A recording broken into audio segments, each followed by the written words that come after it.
Ilm qorong'uda yo'l ko'rsatadigan chiroqdir.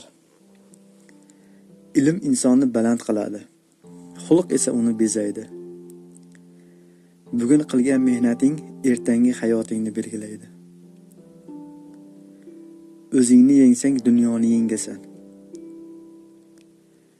Ilmli odam bahona emas, yechim izlaydi. Tinni tiyish aql belgisi. Ilmni tanlagan inson adashmaydi.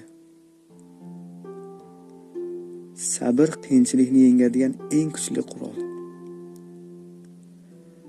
Bilim qalbni uyg'otadi, johillik esa uni uxlatadi. Yaxshilik yo'lda qolmaydi, albatta qaytadi. Ilm eng ishonchli boylikdir. So'z bilan emas, amal bilan ulug' bo'linadi. Ilmli inson kam gapiradi, ko'p o'ylaydi. Hayot sinovlari sabr bilan yengiladi. Ilm seni boshqalarga qaram qilmaydi. Bugun o'rgan, ertaga pushaymon bo'lma. Ilm va sabr bor joyda umid so'nmaydi.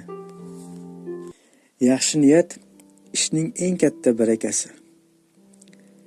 Ezgu niyat bilan qilingan harakat hech qachon zoyi ketmaydi. Toza niyat bilan qilingan ish oxir oqibati foyda keltiradi. Niyat yaxshi bo'lsa, yo'l ham ochiq bo'ladi. Ilm hayot yo'lini yoritadigan chiroqdir. Ilm bo'lmasa, yo'l qorong'u bo'ladi. Sabr eng og'ir sinovlarni yengadigan kuchdir. Ilm yo'lni ko'rsatadi, sabr esa manzilga yetkazadi. Halol yurilgan yo'l oxir oqibat yorug'likka olib boradi.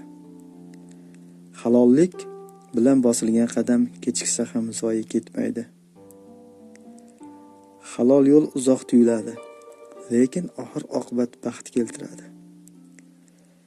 Halol yo'l bilan yurgan odam oxirida rohat topadi.